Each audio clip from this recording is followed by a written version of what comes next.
Hello, everybody. Welcome to Planet SkyFF, the world where everything revolves around £50,000. My name's Suj. And my name is James. Making progress, are we, James, in the old Sky Fantasy football? I had a decent week, I guess. I've not even. I think I went up one place last night with. To be honest, that's all right. The less places you're going up, the better your rank is in the first place. I think I'm 70 seconds now. Game week rank inside the top 1,105 points. So yeah, I can't complain with that. That's been a decent What's week. what's the highest you've been in the game this entire season? Oh, I think I peaked about 67th.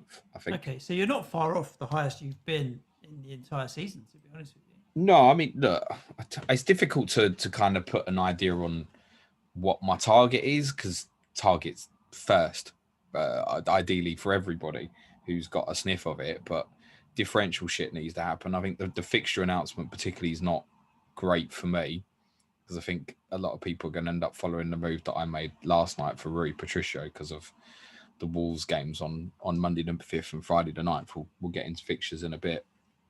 It's difficult to find differentials. I don't think, obviously, as I've said in the last few weeks, I don't think I can catch first.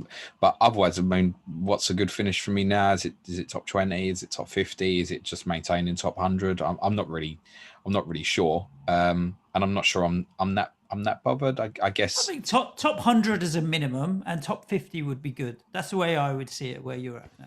Yeah, probably. That's probably fair. Good. I'm up to 1,300 and something now. Small Yeah. rise. Did you say you've got 105 points this week? So, Yeah. yeah, I'm only on 87. But obviously, I captained Kevin De Bruyne on Saturday. I went with the attacking rather than defensive, and that's had a big kick in the nuts. But truth be told, it's all right. I went with Dubravka on Friday night and ended up being as good as anyone else that I could have gone with, really, because obviously it wasn't a high scoring game and there wasn't any highly owned players that popped off, if there is such a thing as a highly owned player from that game. So 10 pointer from Dubravka as captain was perfect. I'm happy with that, and I've got the coverage for this weekend again. De Bruyne on Saturday. Less said about that, the better. I went with Bruno Fernandes, as did a lot of people on Sunday, which was okay because it was more than Kane, but it wasn't anything more than the fact that it was okay just because it was more than Kane. I did make one transfer on Sunday, James. I bought an Antonio, which, for Marcus Rashford, I thought that's all right, that's fine. And then last night had no coverage. I saw Jota was playing up top, so I just went with Jota as the cheapest option of the three Liverpool assets. And when he's played, he's been pretty decent this season. And that was a tidy 24 pointer, which made up a little bit of a disappointment from Saturday's lack of captaincy and lack of players. Man of the match shot here and what have you. So yeah, decent overall. I can taste the top 1,000 now, so I really want to get my rank to three figures as quickly as I can. Yeah, you'll do that. You've got loads of transfers left as well, haven't you? 13. Yeah, I mean that's big at the moment. I think inside the top 100, I think inside the top 1,000 now. Actually, it's all. In fact, one more than that. Inside the top 5,000, I think it's generally about the same now. Where it's averaging between 8 and 10. Okay. Is generally the average. There's not a lot of disparity now between 1,000 to 5,000 and the top 100 in terms of the amount of transfers left. But with what you've got left, yeah, mate. To be honest, you should still be targeting. I think top sort of 200 or so. 200, eh? I think 500, but yeah. I still think that's doable. Yeah. Okay. Well, we'll keep plugging away. I'm not, down in tools or giving up or what have you. So, what's the plan now going forward? This week, obviously, is the weekend of very few fixtures. So we've got Friday night Fulham Leeds, Saturday we've got Brighton Newcastle, and then Arsenal West Ham Arsenal and Villa Tottenham on Sunday. I've got my captaincy coverage sorted for every single day, so that's fine. But obviously, I don't know whether it's worth now hopping off certain players and teams based on the fact that we have the first 2 weeks fixtures for April as well. But I know you, and I know you're about to enlighten us. You hope. Firstly, my week. I captained Ruben Diaz against Southampton last week. I think you captained De Bruyne, didn't you, against Southampton? Yeah, that's what I'm saying. Yeah, so I you had the good of Wednesday and the negative of Saturday. Yeah. I stuck to what my plan was, as said last week. So I did go through with Calvert-Lewin as captaincy on Saturday, who got the goal, and I'm really pleased with the choice because he should have got more, actually. It's easy to say in hindsight, oh, we should have captained John Stones. I think Calvert-Lewin actually in hindsight probably was the right call there. So I captained him Saturday. I bought Lewis Dunk Sunday, captained Bruno over Kane, which had a slight benefit. And last night I bought, I say last night because we're pre-recording this on Tuesday, just in case Man City get a ton of injuries tonight and we're not aware of it. I bought Rui Patricio on Monday night, which was the plan. It looks like, I mean, most important thing, obviously, healthy after that terrible collision. I was surprised that only 2.8% actually bought him, considering the fixtures Wolves have on the other side of the international break. But interest in Wolves is really going to step up on the other side once they get to their fixture with your team, Suj, West Ham on Monday, the 5th of April. So I'm set for this weekend as well in terms of captaincy as well. I've got 4 players. Who have you got actually for the weekend in terms of number of players? Let's have a look. I've got Stuart Dallas playing. I've got Antonio. I've got Harry Kane. And I've got Dubravka. So I also only have 4 players. Yeah, I've got 4 as well. So I've got Rafinha for Friday night. I've got Lewis Dunk, obviously, for Saturday night. I've got Watkins and Harry Kane for Sunday. I'll obviously captain Kane. Not that I have huge confidence in Tottenham to do anything this weekend. I'm going to captain Antonio. That's the sensible play. I don't mind that if you want to do it as a differential. Yeah. But I think what's his ownership in the top 1,000 now, Suj? I think Antonio or Harry Kane? Mikel Antonio. I mean, Kane's massive. Kane's is 95%. 40.3. Oh, it's quite high, actually, Antonio. Okay. More than it was when I last looked. But, I mean, to be honest, that in itself is going to be a little bit of a differential compared to Kane on Sunday. The safest play will obviously be to captain him.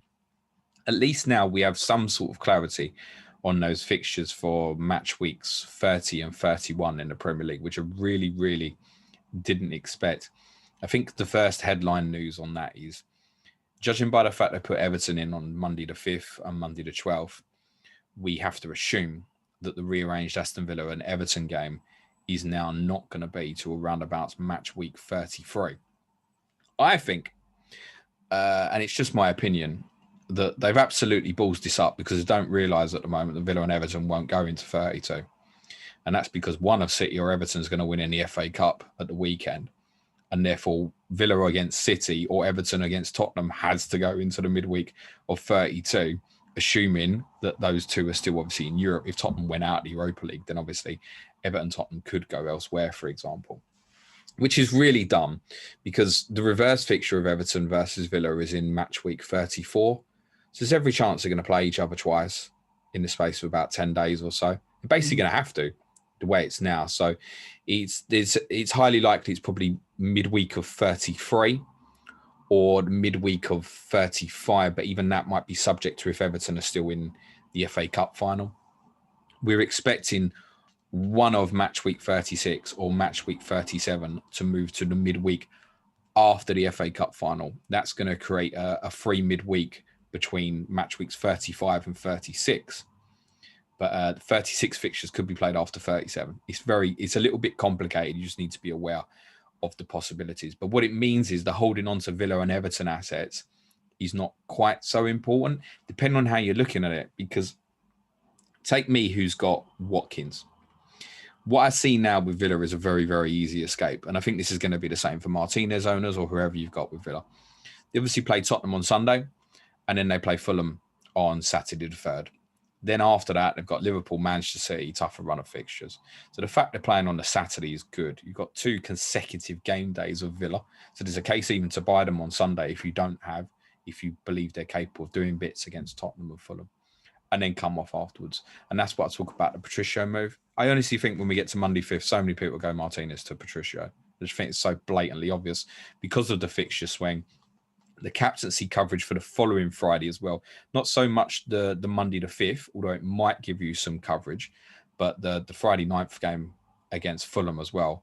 I just think it's obvious. And then you look at Wolves fixtures afterwards: Sheffield United, Burnley, West Brom. So when I first mentioned about buying Patricio when they played Liverpool a month ago, and at the time I even thought, "Fucking hell, are you saying that out loud, James?" Now it just looks like an obvious move to me for Martinez owners after But Villa we play don't Fulham to go know. to Patricio.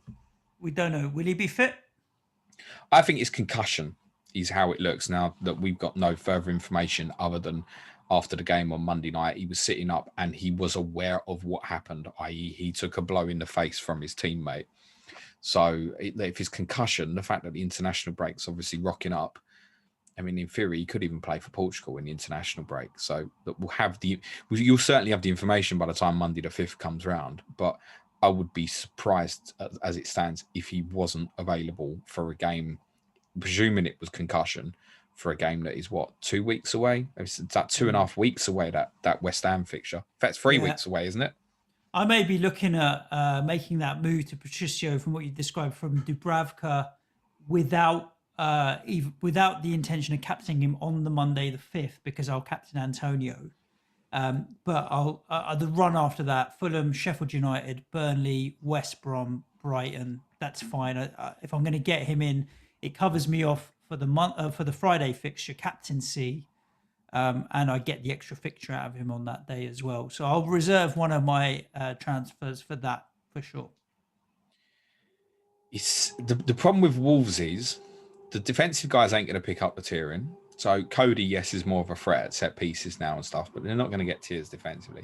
Neto's going to frustrate the life out of you, but he's cheap, so it's an obvious one to go to if you want to come off Gundogan, for example, after City play Leicester or something like that. It might even be something I do to differentiate as well because of that great run. I just feel like it's such an obviously brilliant fixture run. They're not great from a Sky tiering perspective. The goalkeeper for me just looks obvious. He's not a brilliant goalkeeper, by the way, but listen, to be good in fantasy, your goalkeeper doesn't have to be brilliant. It just needs to not be Vicente Gaeta, basically. Anything else stand out from the fixtures? Well, I mean, we took single game days is always a concern. There's only one single game day, which is the 9th that we mentioned. It's the Fulham Wolves. Fulham. So I think a lot of people need to fix that. The Everton, a lot of us was hoping, say for people like myself who got Calvert-Lewin, sort of hoping it was going to drop in there maybe Wednesday the 7th of April, something like that, or even Wednesday the 14th, unless other fixtures move, i.e. they move an Everton fixture off the Monday to a Saturday. It's just not going to happen now, basically. But what's notable about it is that Everton obviously have 2 Monday night fixtures. So Everton are at home to Crystal Palace on Monday the 5th, whereas West Ham are away to Wolves. So to be honest, I mean, Calvert-Lewin probably is the best choice for that night, as frustrating as he is. The following Monday is Monday the 12th, Brighton against Everton, West Brom against Southampton. You could make a case for Calvert-Lewin again. I realise there's other people being in a position like me. You got Dunk or Vestergaard. I mean, as it stands now for those 2 fixtures, I'd actually, it'd probably be close between Calvert-Lewin and Vestergaard, actually. I think against West Brom, I'd maybe fancy Vestergaard for passing tiers and a clean sheet, actually. But then the point is, I think we were holding Everton thinking that the Villa game will happen. That's really interesting. But now they have a couple of dates where it's possibly interesting. So it really depends on the makeup of the other players in your squad. Do you have cover from one of Wolves, West Ham and one of Brighton, Southampton? Otherwise, you're still going to need to keep that Everton player or possibly even buy, because that's the other thing to factor. Obviously, you can go into Everton and buy when they have that Palace game on Monday the 5th. The others to stand out, I think, are Arsenal. Nothing in the fixture stands out other than the Sunday the 11th is quite interesting now. So in my second and third teams, I bought Aubameyang on Sunday, who obviously didn't turn up. But there's obviously an entry point this Sunday with West Ham. Then there's a Liverpool game 4th on the Sunday, which could get moved to the 3rd. That's purely dependent on what date Manchester City and Liverpool get scheduled in the Champions League the following midweek. But there's another entry point on Sunday the 11th, ahead of a brilliant run for them, which is Sheffield United, Fulham, Everton, Newcastle, West Brom, Chelsea, Palace, Brighton. I said back in January that Aubameyang will either win this game for someone or cost them. So just sit up a bit, please, mate. Sorry. You've disappeared on YouTube. Literally, I was fascinated, interested, listening, looking at my spreadsheet. which I should give a plug. If you're a patron, you get James's spreadsheet. I've got all the fixtures on this screen in front of me, and I'm just leaning back further and further away. You need to lean into it a bit, really. So, I mean, Sunday the 11th, if you haven't got Arsenal, is another great entry point. I mean, for me, who's got Watkins, I could go when Arsenal play Liverpool on Sunday the 4th, or after, for example, Villa play Liverpool on the 10th, I could go to Aubameyang on the 11th. Now, of course, for that to happen, you need to have the money set aside, but that's in my thinking at the moment, is to buy Aubameyang when they play Liverpool on Sunday the 4th. The 11th is interesting from a captaincy perspective because Kane and Bruno play each other. Right. And the other fixtures that day are Burnley against Newcastle. So you might want to think again about selling Dubravka, possibly, if you don't want to go Kane or Bruno. Personally, my immediate instinct on that fixture would be go Bruno because of lack of trust in Tottenham. And then you've got West Ham and Leicester is the other fixture. So I could see there being a bit of a move towards buying Aubameyang on Sunday the 11th, captain him in that game, and then he stays for the rest of the season. And that would be part of my thinking at the moment. Chelsea has not landed particularly nice because I think everybody wanted an entry point for the West Bromwich Albion fixture, which is Sunday the 3rd. They have 3 great games in a row, West Brom, Palace, Brighton, and then West Ham and Fulham's not too bad afterwards as well. The benefit of the West Brom game is it is the first game of the day, so you will get to see the team, which, considering it's ahead of presumably a Champions League quarter-final for them, is actually quite beneficial. We spoke on Monday's FPL podcast about Chelsea's scoring problems at the moment, and I think for Sky you would favour a defender at the moment. I wouldn't have an issue if someone wanted to wait to see the Chelsea team on the 3rd and wanted to go, yeah, I'll get one of them in and I'll captain defensively against West Bromwich Albion, because with Leicester playing Manchester City that day and Arsenal-Liverpool could be moved back to the Saturday, the alternatives aren't great, but there is one standout one. Leeds play Sheffield United.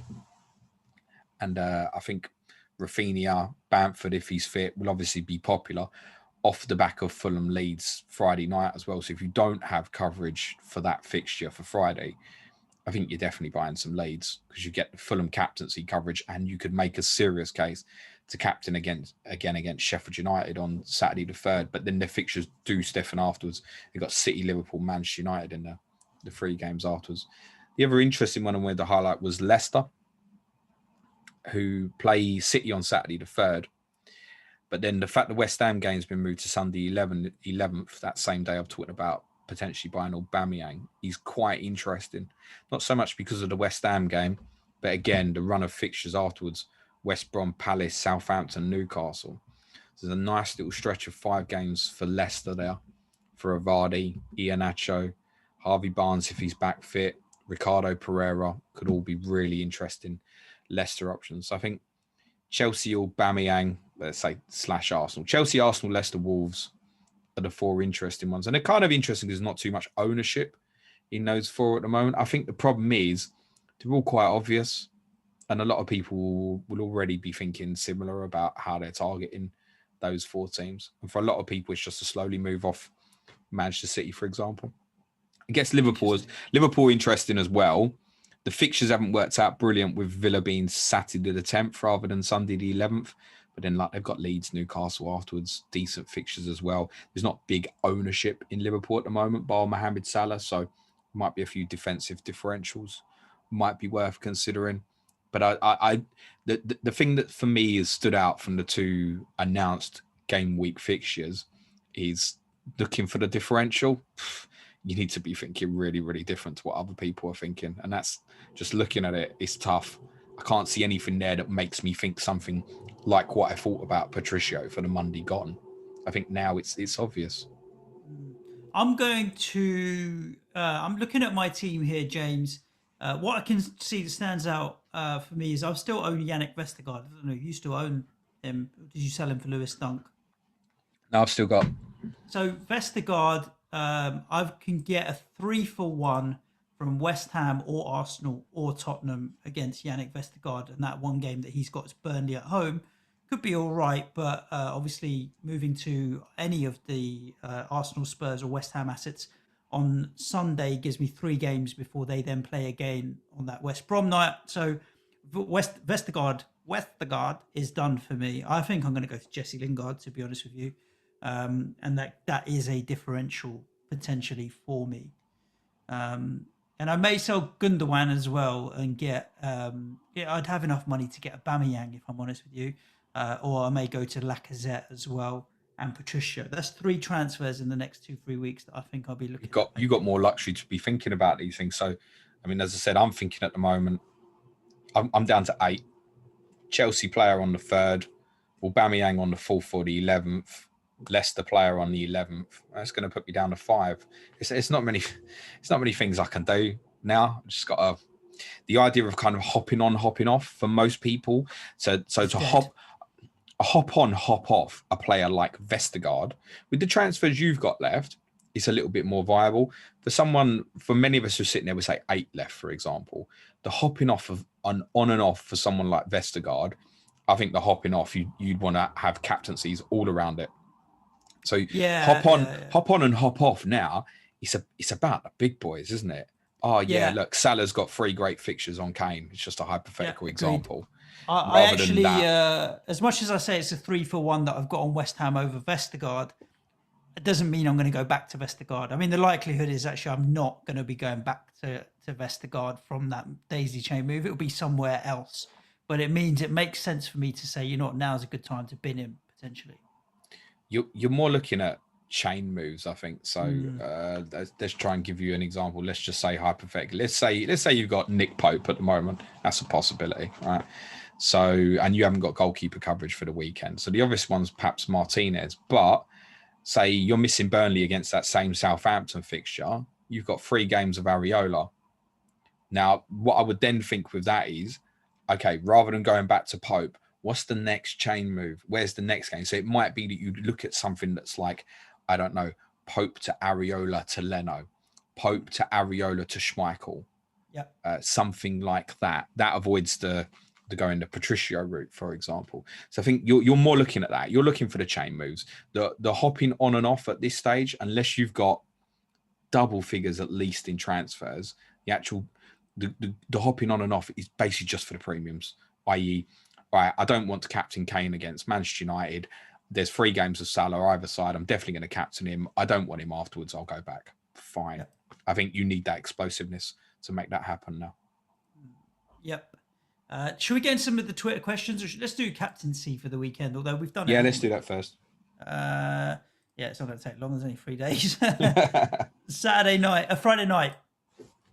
Fulham Leeds. I do think Anderson and Adarabioyo are really interesting options for Fulham beyond Friday night. Obviously, you could have them as captaincy options Friday, but I think the 2 games afterwards as well, the 3 I mentioned, where they have got a 3-for-1 on a lot of clubs, if you want to use them as a chain move, I'd look at Villa away and think pass and tears, genuinely.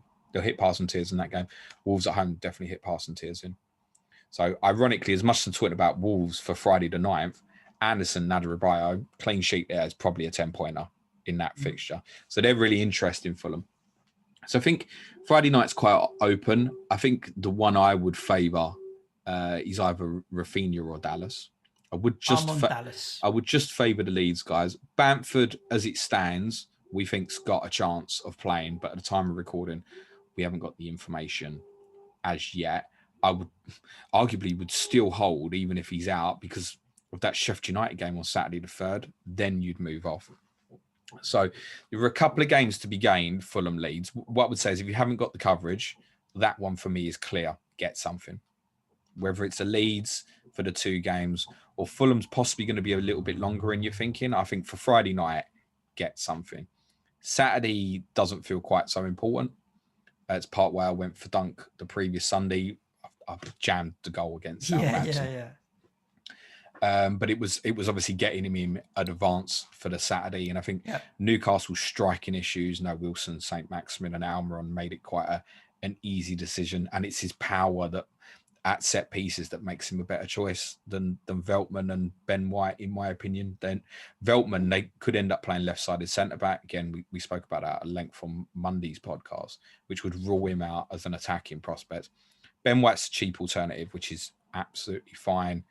I wouldn't be punting in this game on people like Trossard and Welbeck and stuff like that. There's just no point.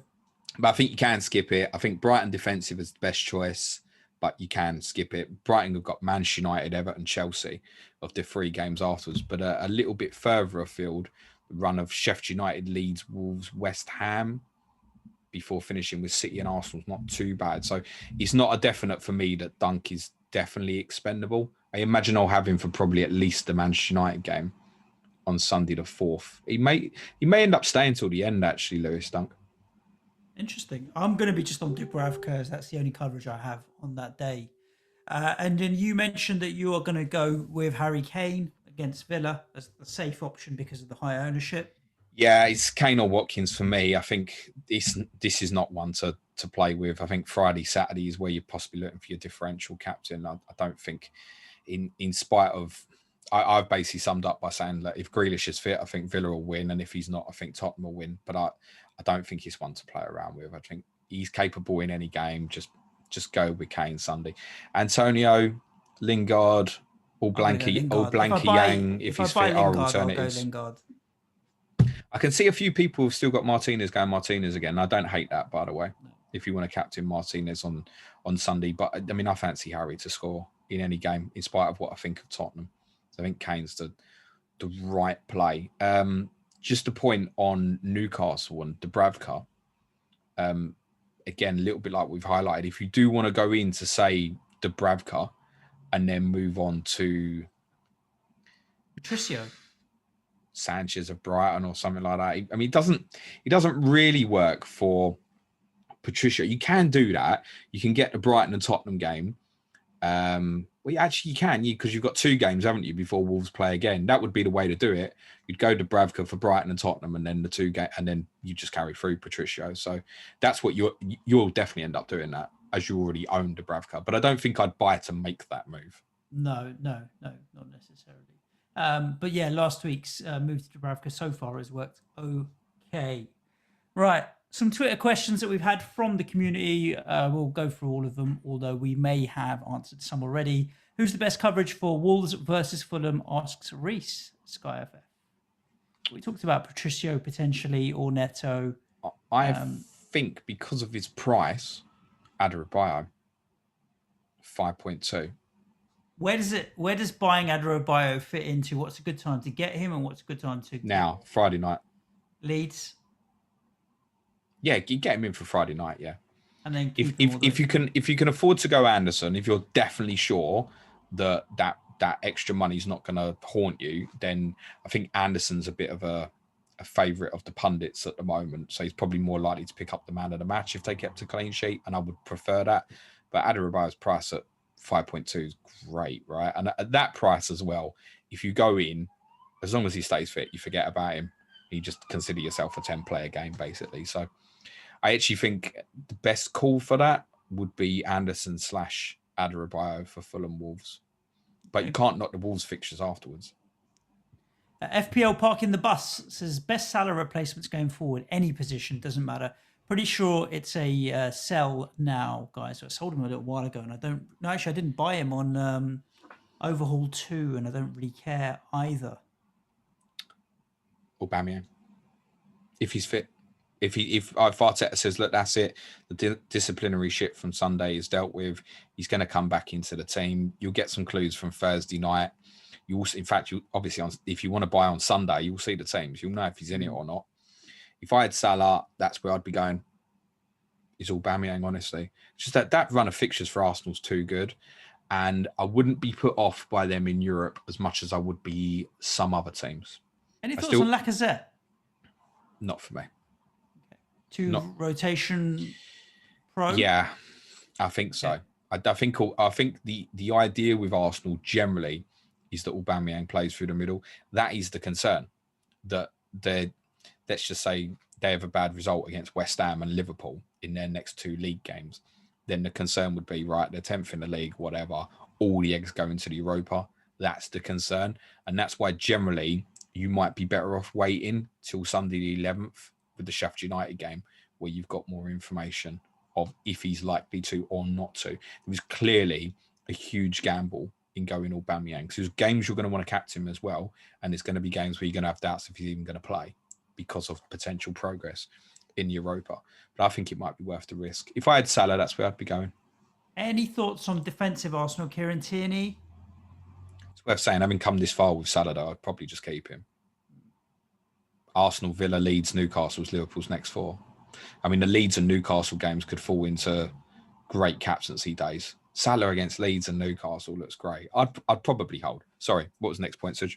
I asked if Arsenal defensively interest you at all. Tierney, 8.1 million. I think Gabriel will be back on the radar now, but it's the same problem.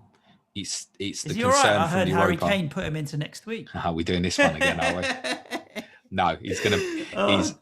That challenge was so ferocious that Gabriel's season is over. Get over yourself, kids.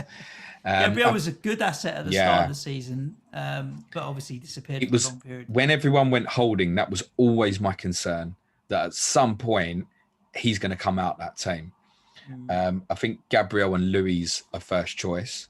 And I think, to be honest, if Gabriel was to get a break at the moment, I think Mari would be more likely to play than Holding. The safest way to go with Arsenal, it could be, I mean, we talk about chain moves, right? You could go, and I don't think you do this, but Dubravka 2 games, Patricio 2 games, then the start of Arsenal's run with Leno.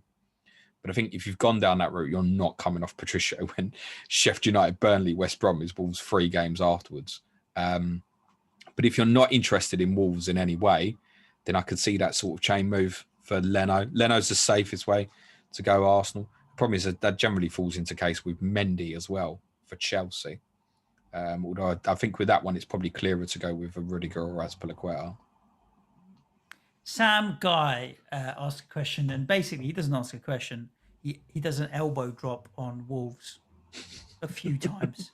Should we pass Wolves assets altogether because 1, they don't score many goals. 2, they've not got a lot to play for. 3, they don't have an outstanding defensive record. And opt for Everton and even Fulham instead ahead of the single game day, as at least we could pick up passing tiers. He doesn't reckon Wolves are worth it. And I find that difficult to argue with. That's why I've already gone Patricio, because I don't like Cody or Neto as potential assets. And I think they're probably the main 2. There's not going to be a lot of tearing in them. Neto's a beautiful player, but I think it's going to frustrate from a fantasy perspective. You just have to understand that these teams they're going to play in those weeks are probably going to play quite a bit deeper against them. So that doesn't help him in terms of he's actually had some good returns, Neto, in some higher profile games this season, like the late goal against Chelsea, for example. So I'm not even sure that suits him. It suits the defensive guys more. You just have to look at it and go, forget tearing. A clean sheet's 9 points. That's a great return, right? And I would fancy from then games, West Ham, Fulham, Sheffield United, Burnley, West Brom, Brighton. I think Wolves can keep clean sheets in half of them. So let's say it's half of them. No save tier points, 27, a couple of 2s, 33 points from the 6 games. It's all right for a goalkeeper. We've got a or B question from Leon Hobson. Best Leeds coverage for upcoming games, Dallas or Rafinha? By the way, you got captaincies in there for Patricia as well. Dallas or Rafinha? I've got Rafinha, so I'm going to say that. You've got Dallas, so you're going to say that. I think if I was buying one now, it would be Rafinha. Dallas does come up with the cheeky clean sheet where you don't expect it from Leeds, and then when he doesn't come up with a cheeky clean sheet, he scores a goal that you don't expect. He's been all right this season, Stuart Dallas. Beauty in Rafinha as well. When they walk into that more difficult patch of City, Liverpool, and United, you don't expect clean sheets from Leeds. Not that they're incapable. We've just seen one against Chelsea at the weekend, for example. But I feel like even in them difficult fixtures, Rafinha is capable of attacking returns. If Leeds were to do well in those games, it will come through him. Alex Turner, if Bamford misses out Friday, would you switch to another Leeds or Fulham or skip the day altogether? I think if I had Bamford and I saw the team and he wasn't in it, I think I'd buy a Fulham player. Not for Bamford. I think I'd keep Bamford for Sheffield United, then look to move him on. So Alex did say, I have Patricio now, so I don't technically need Fulham for the single game day.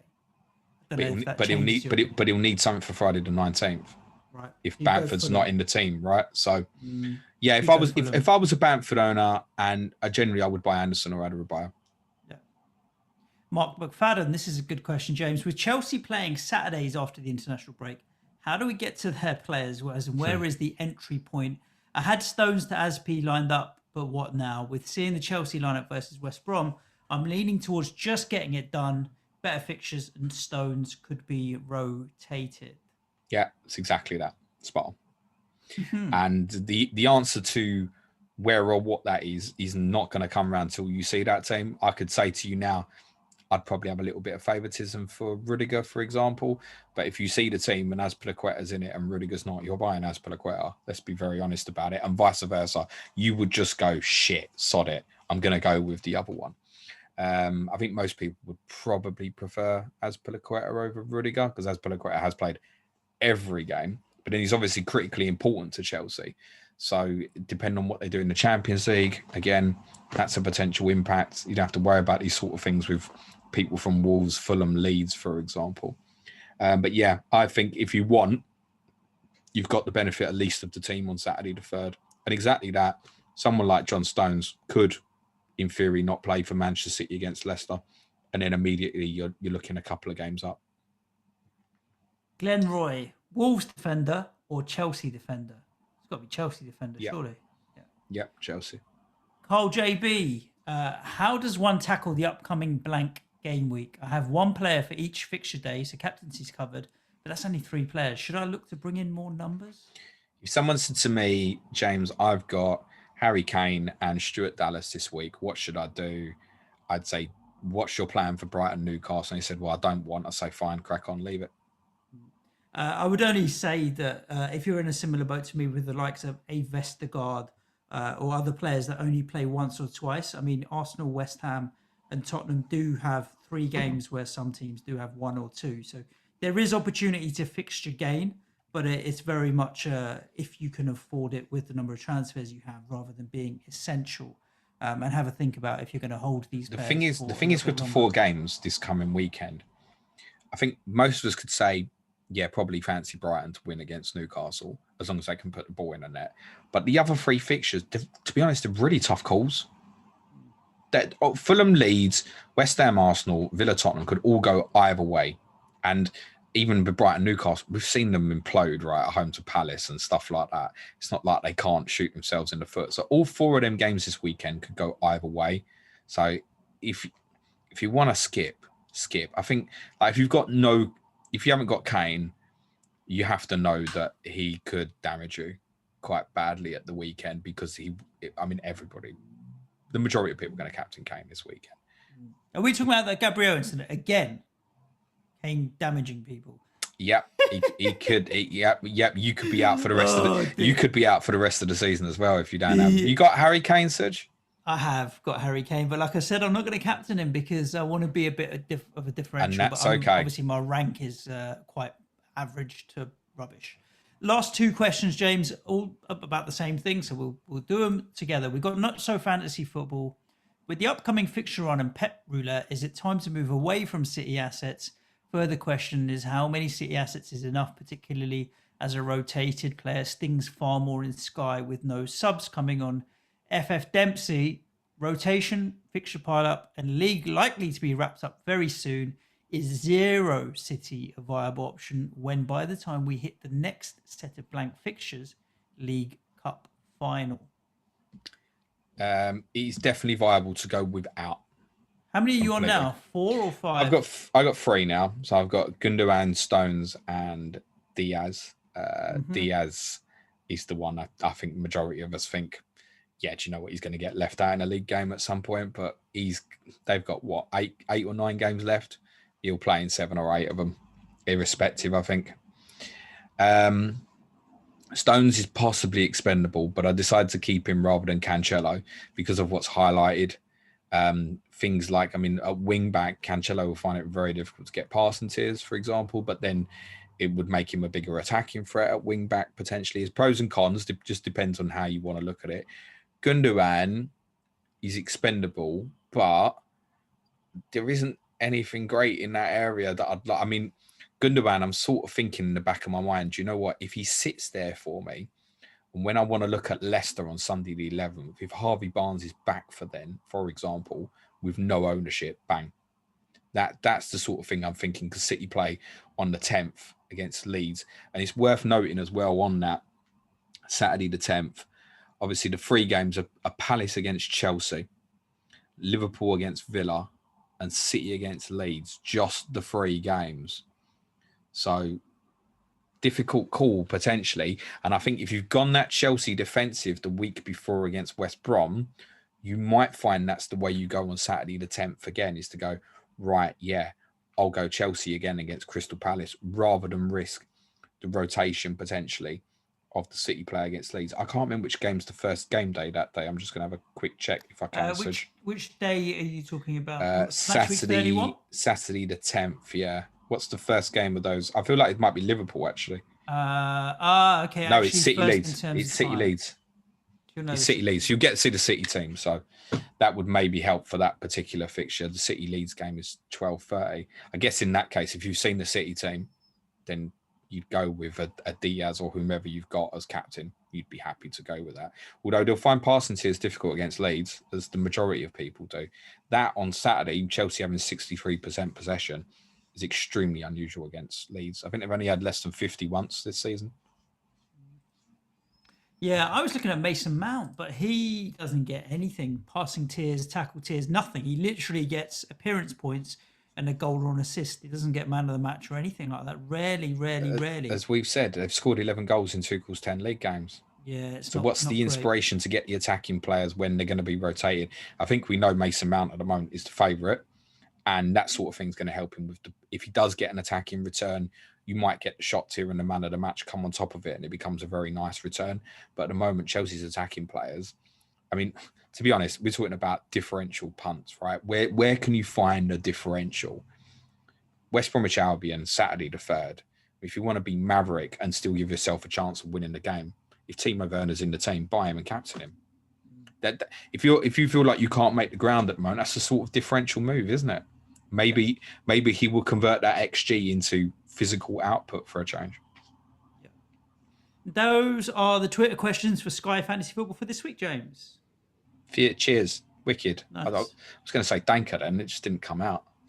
Dankeschön. Thank you for listening. I hope you've enjoyed it. Again, if you are a keen Sky Fantasy Football player and fancy joining our Patreon, there's a very active Slack channel. James produces a fixture planning spreadsheet, and we do additional Sky podcasts every month, once or twice, Sky Fantasy Football Extra Time. So head over to patreon.com/planetfpo and you'll find out more information about that. Other than that, just leaves me to say thank you for all of your support. Stay tuned wherever you are by hitting subscribe, notification bell, all that jazz, and stay safe. Ciao for now. Thanks, everyone. Good luck this weekend. Cue music, please, man, Charlie.